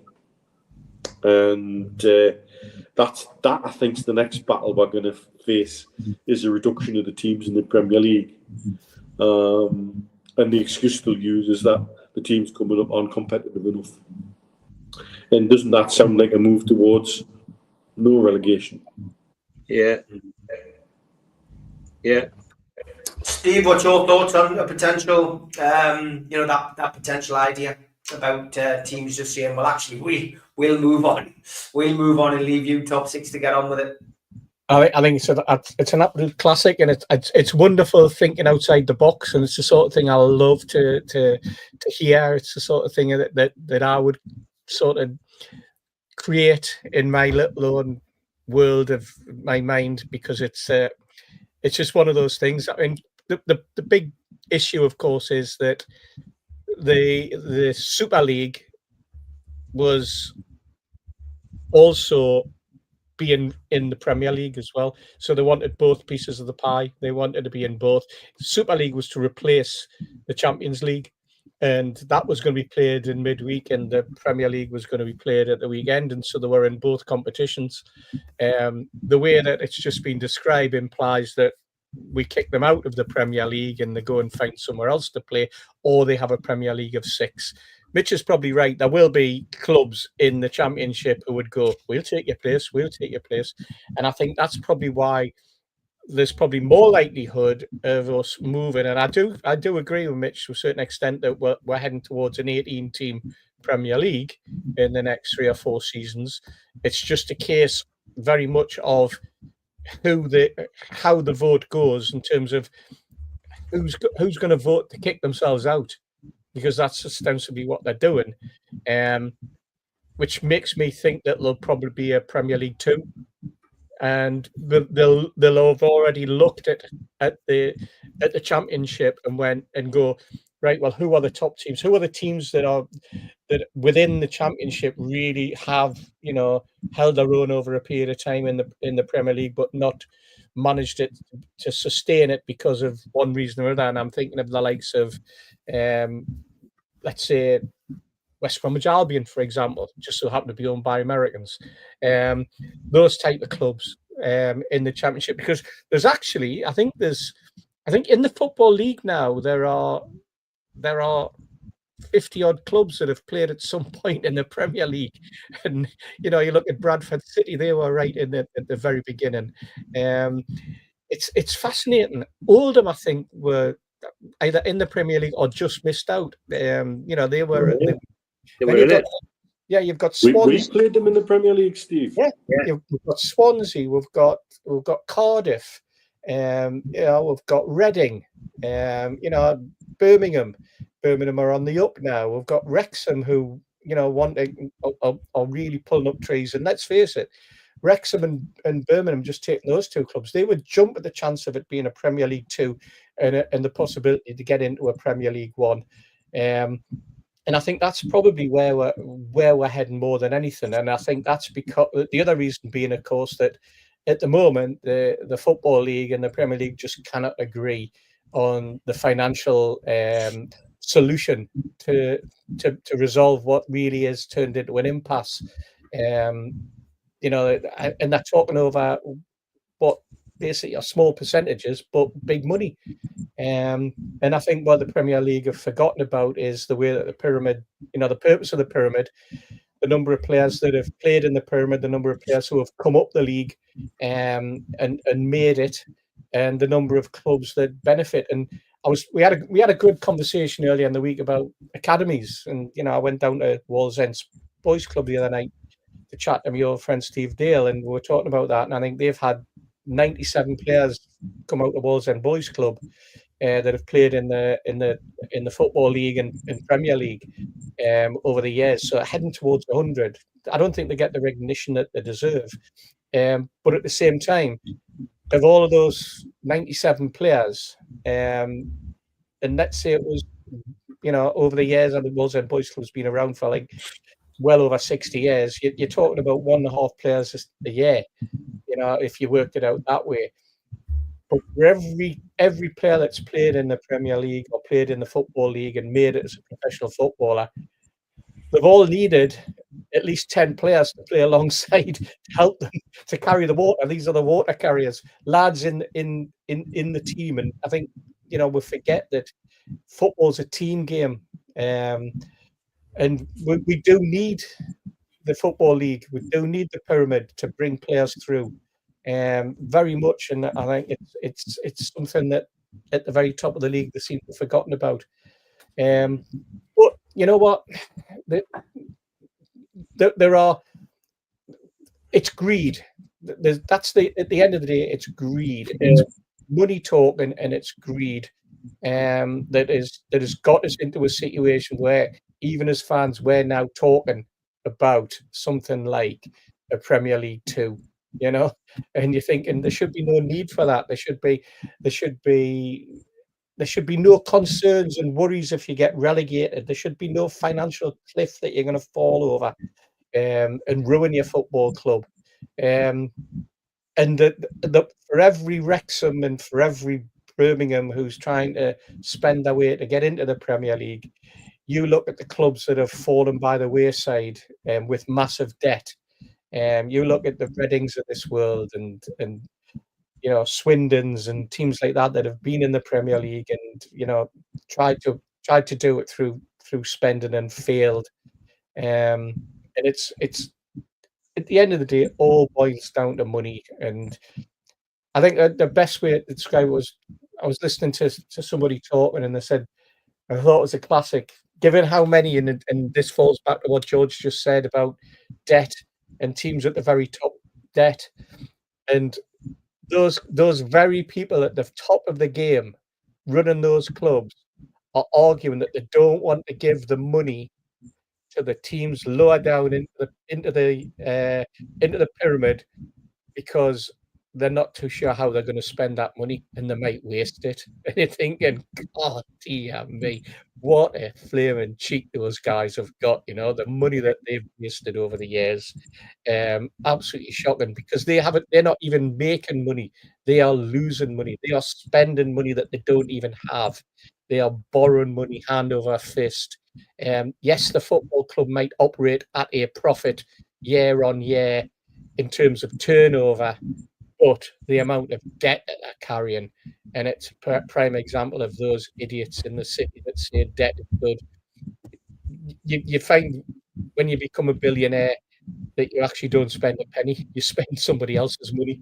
That's how you make more money, by spending somebody else's money. They never spend their own money. Football is going to eat itself if it's not very careful. Yeah, certainly is. Joe, just quickly on that, Joe, because we've got to crack on to get to the Liverpool game. What's your feeling on that? I have a very simple view on it, Steve. Yeah, can we just leave the game alone? Is my only plea. The game that I fell in love with, the game that I was brought up with, it was dead simple. You played on a Saturday, you got 3 points or you didn't, and whoever got the most points won, and whoever got the least points went down, and so it went. But Sky get involved and BN and it goes global, and we're going to end up seeing an FA Cup final or a Premier League title decider played in Miami or something. It's all coming soon, and it's just not football. So my only play is scrap all the bollocks rules, get back to Saturday 3 o'clock, and give the game back to the people, because I'm starting to fall out of love with it a little bit. Yeah, well said. And thank God the people at Morecambe are getting that game. They're getting that team back. Yeah, great stuff. Thank you for sharing that, Phil. Okay, it is time to look ahead to Newcastle United's game on Monday. We play last, of course, Monday Night Football. 8 o'clock kick-off live on Sky Sports. First time we'll have played them since the Carabao Cup final, which, of course, we won against Liverpool. But it is 17 league meetings since we last beat Liverpool in the Premier League. December 2015, you have to go back to, which, it seems like a lifetime ago, but we've had 5 draws and 12 defeats against them. As we have already found out, Alexander Isak will play no part in Monday's game. Joe Willock's back in training, so he could be available. Jacob Ramsey will be available, as will Malik Chow, Aaron Ramsdale, Park Sun-Soo as well, who were on the bench. As for Liverpool, Frimpong is out due to injury. Connor Bradley is doubtful. They did start their season with a 4-2 home victory over Bournemouth on Friday night. The referee is Simon Huber. The Wiltshire Whistler began his Premier League season by taking charge of the 1-0 win for Arsenal at Old Trafford. And the VAR is John Brooks. The food bank will be out in force tomorrow night, as Monday night as well. So make sure if you've popped up there, you've got a little bit of spare cash, then please take your time to go and visit Bill Corcoran and everybody else. Okay, time for Tune Style.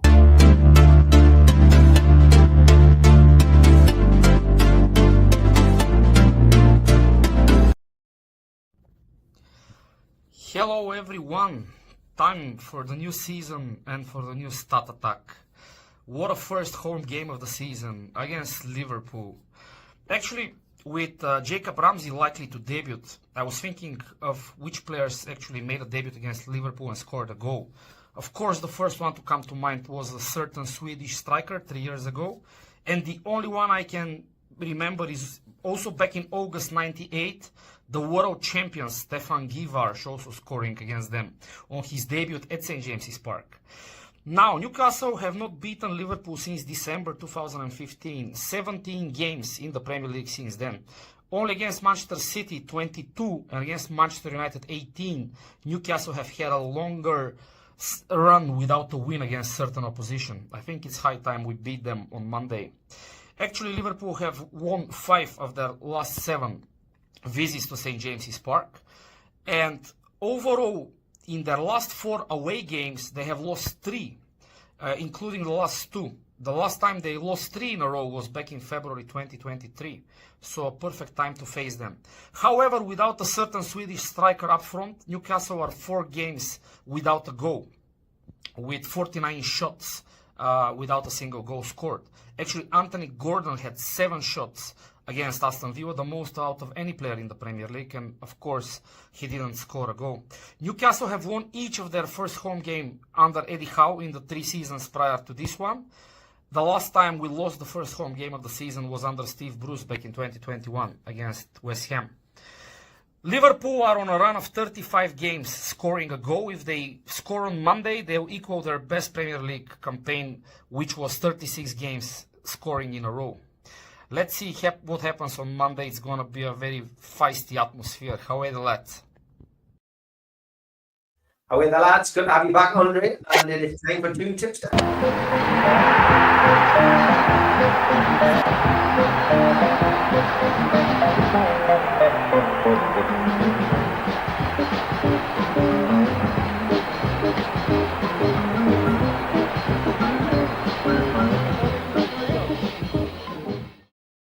The stage is all yours, Joseph. Thank you, Stephen. I noticed a couple of comments earlier on in the chat just around kind of what the bookmakers thought of Alexander Isak. We've kind of heard what we all think of Alexander Isak. What do the bookies think? It's resounding that he's going nowhere. According to the bookmakers, it is 4-6 that he will be at Newcastle United. 11-10 to sign for Liverpool, and the rest is just fantasy football. You've got Arsenal, PSG, Real Madrid 66-1, Barcelona 150-1. Basically, according to the bookmakers, it's not happening. So what's everybody worried about? In terms of the most important thing, though, the football, Newcastle just over 2-1 to win the game. The draw is a touch under 3-1, and Liverpool are resounding favourites at just over evens to win the match. Goals are fancied, as you can imagine. Both teams to score is a very short 4-9, and 0-0 in the match is 16-1. So the bookmakers think somebody is going to score. It just won't be our number 14. 1-0 Newcastle, 12-1. 2-1 Newcastle, 10-1. And wherever Mr. Penman is lying drunk, 22-1 if Newcastle win 3-1. More realistically for me, ones each, 13-2, which I think is massive. Liverpool, again, a comfortable 2-0 win is 10-1. And a repeat of a great game last season, 3-all, is 33-1. In terms of the goal scorers, Anthony Gordon's favourite for us at 6-1, Anthony Elanga 8-1. And I'm going to be on Dan Burn every game this season that he plays in. He is 25-1 to score a goal. Usual suspects for Liverpool: Salah, Ekitike is 5-1, and Florian Wirtz, who had an absolute stinker from what I saw on his debut, he's 13-2. The thing to put your mortgage on, and I know we should never encourage gambling, it's not big and it's not clever. Joe Linton to get a card is 13-8. Mitch, put every penny you've got on it because it's happening. And 28-1 if you think you'll see red. And he might have done if a certain striker was playing for Liverpool. The North East 3, Middlesbrough, Sunderland and Newcastle, is a huge 31-1 at the weekend. Probably the price is pushed up because we're not very well fancied. Please bet responsibly, but if you do want to flutter Joe Linton to receive a card, what could possibly go wrong? Good stuff. Excellent. Good research as always. Okay, George, we did get your prediction at the start of the week, but just refresh our memory. How are you feeling about the game of the weekend and how do you see it going? Oh, even more excited than I was on Monday. This is going to be fire and brimstone stuff. There's no question about it. With teeth, as far as I'm concerned, and you know the naivety that Isak's not going to be involved. The Liverpool fans will shout his name, and the Newcastle fans will tell the Liverpool fans what to think about him. That's how much he'll be involved. So it's going to be fire and brimstone. And as I said, we've all sweating about 27 goal strikers. One of the most dangerous people on the pitch as far as Liverpool concerned is Big Dan Burn, because if they marks only like they did in the cup final and leave McAllister to look after Burn with a bit of practice with our dead ball specialist now, he may get a hat-trick. Who knows? So I'm looking forward to a really, really good game. As in fairness, as Liverpool Newcastle games usually are. And I'm looking forward to a 3-2 Newcastle win, because that's how I feel it will go. And it will be decided, as I say, probably by somebody like Burn, getting something out of a dead ball, because there's no question that they struggled to handle him in the cup final. He's going to be even worse now because he's going to be up for it. So 3-2 to us, and I'm going to enjoy every minute And no, I'm not taking the rattle, so people can relax. I'll leave it at home. I'll leave it at home. 3-2. I admire your confidence in Newcastle getting 3 goals. I went 1-1 on the Supermarket Bowl show. It's when I normally give my prediction. So yeah, I'm not going to change that. I'm still going to go 1-1. I don't think either side will win this one. But yeah, 1-1. Mitch, feelings on the game? Can I have a quick blow of the NUFC Matters trumpet before I go there? What? We're talking about Morecambe in the comments there, and Morecambe have an exceptionally complicated ownership history. Yep. And before the recent problems they've had, in around about 2012, there was a Brazilian guy called Lemos trying to buy them, and the tax advisor who was caught in the middle of it all happened to be my accountant, and he was left owning the club. He ended up with 99% of the club when the Brazilian guy turned out to be a total fraud. And there was some Qatari chancer interested in it, and he refused to deal with him. And against all odds, he ended up owning the club for 2 years. Wow. And one of the things he spoke to me and Mr. Hasty about was, how can I get this club off my hands? And at the time, they didn't have a supporters trust.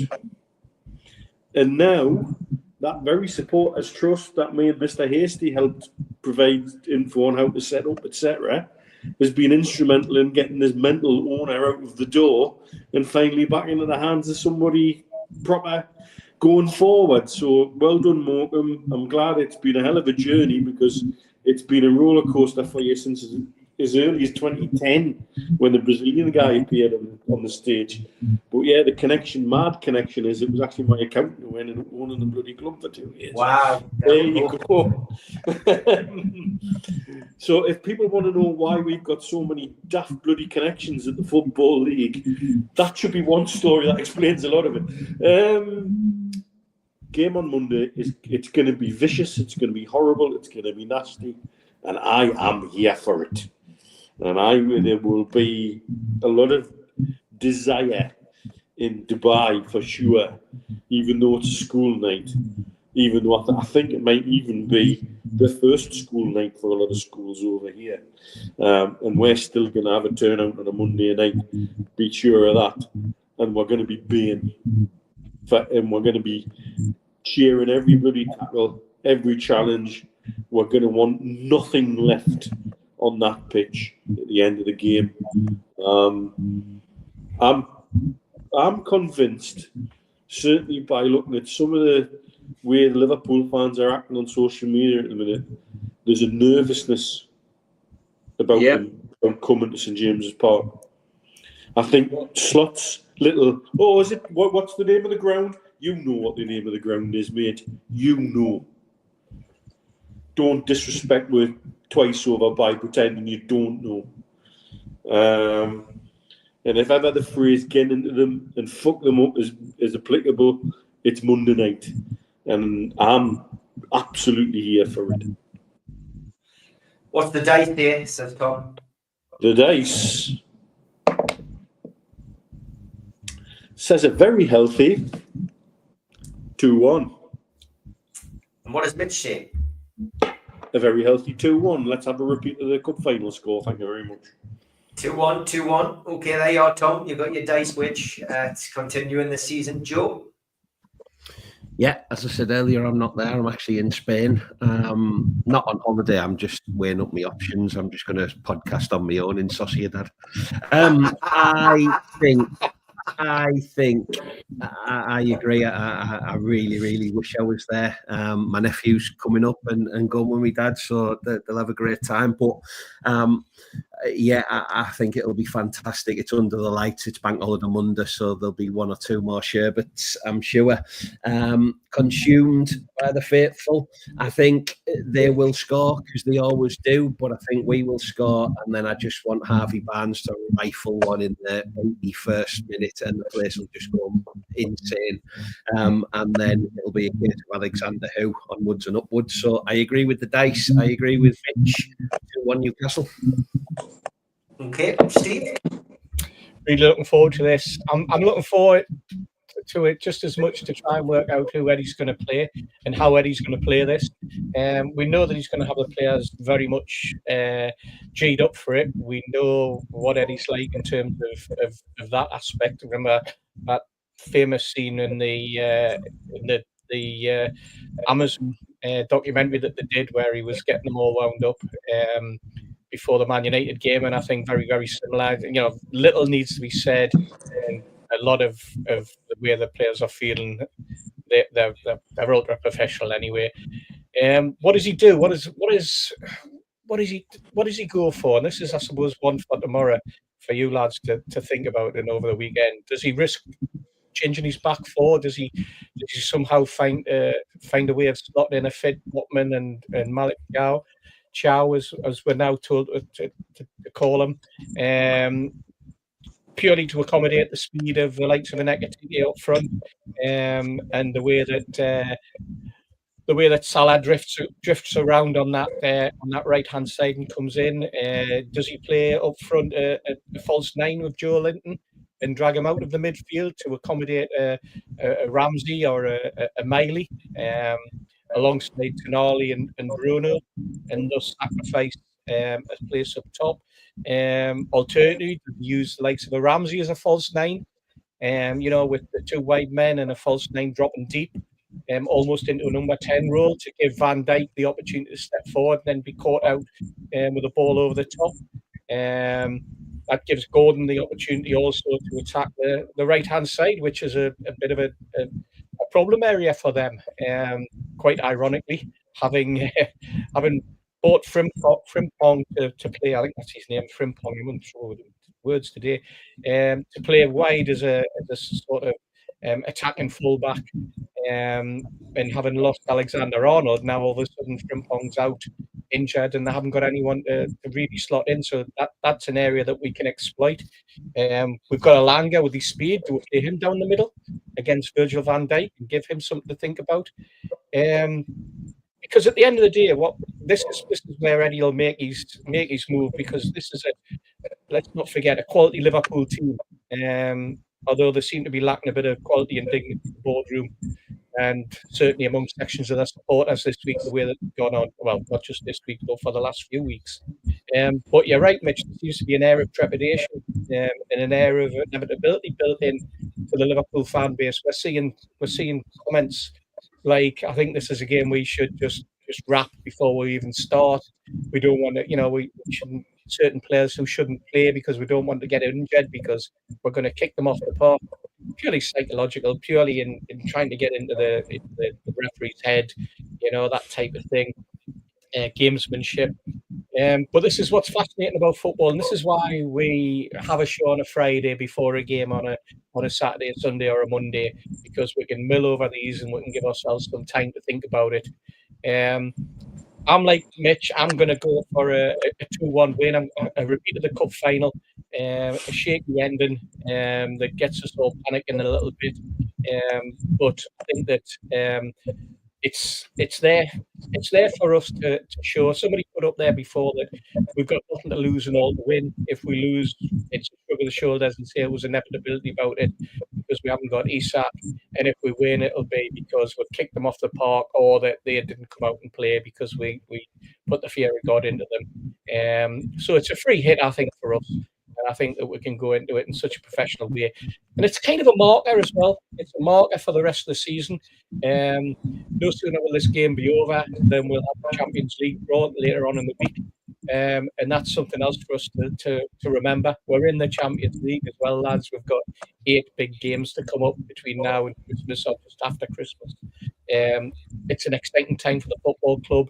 We've done really well, I think, in the transfer window with the players that were brought in. I'm not saying it's been a great transfer window. Matt Targett's left today. It's opened up a slot. I wish him well. It's on loan. Obviously, we've lost Longstaff, but there are opportunities there. We've done well with the players that were brought in, and I'm excited to see how Ramsey gets on.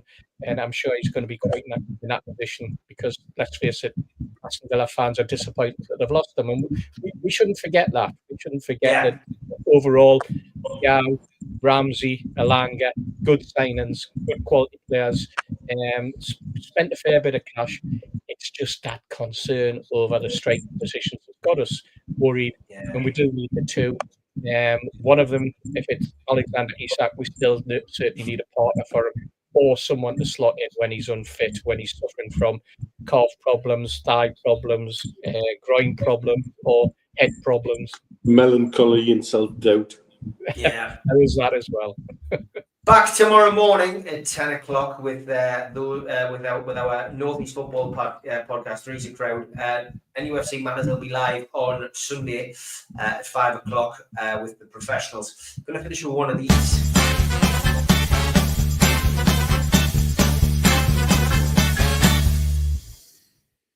And it's thanks to Jacob Hall. He says, I hope you're well. Just a quick rhetorical question. I can't be the only one that looks at Jeff and sees Jeff Keegan. Yeah.